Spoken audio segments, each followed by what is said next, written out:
ಈ ಜಗತ್ತಿನಲ್ಲಿ 73% 25ರಿಂದ 35 ವಯಸ್ಸಿನ ಯಂಗ್ಸ್ಟರ್ಸ್ನವರು ಓವರ್ ಥಿಂಕಿಂಗ್ ಇಂದ ಸಫರ್ ಆಗ್ತಿದ್ದಾರೆ. ಇನ್ನೊಂದು ರಿಪೋರ್ಟ್ನ ಪ್ರಕಾರ 10,000 ಜನರಲ್ಲಿ 99.5% ಜನರು ಈ ಓವರ್ ಥಿಂಕಿಂಗ್ ಅನ್ನು ಅನುಭವಿಸಿದವರೇ.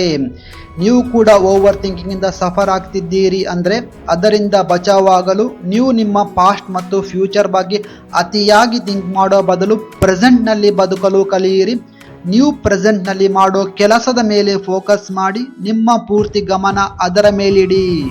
ನಿಮ್ಮ ಕೆಲಸದಲ್ಲಿ ಯಾವಾಗ 100% ಇಂಪ್ರೂವ್ ಆಗ್ತೀರೋ, ಯಾವಾಗ ಪ್ರೆಸೆಂಟ್ ಮೇಲೆ ಕಾನ್ಸಂಟ್ರೇಟ್ ಮಾಡ್ತೀರೋ ಆವಾಗ ನೀವು ಈ ಓವರ್ ಥಿಂಕಿಂಗ್ ಇಂದ ಸೇಫ್ ಆಗಬಹುದು. ಒಂದು ವಿಷಯ ನೆನಪಿನಲ್ಲಿಡಿ, ಈ ಜಗತ್ತಿನಲ್ಲಿ ನೀವು ಒಬ್ಬರೇ ಅಲ್ಲ, ಎಲ್ಲರೂ ಇದನ್ನು ಅನುಭವಿಸಿದವರೇ. ಆದ್ದರಿಂದ ನೀವು ಯಾವಾಗ ಇದರ ಬಗ್ಗೆ ಮುಕ್ತವಾಗಿ ಮಾತನಾಡ್ತೀರೋ ಮತ್ತು ಧೈರ್ಯದಿಂದ ಎದುರಿಸುತ್ತೀರೋ ಆಗಲೇ ನೀವು ಈ ಓವರ್ ಥಿಂಕಿಂಗ್ ಇಂದ ಹೊರಗಡೆ ಬರಲು ಸಾಧ್ಯ.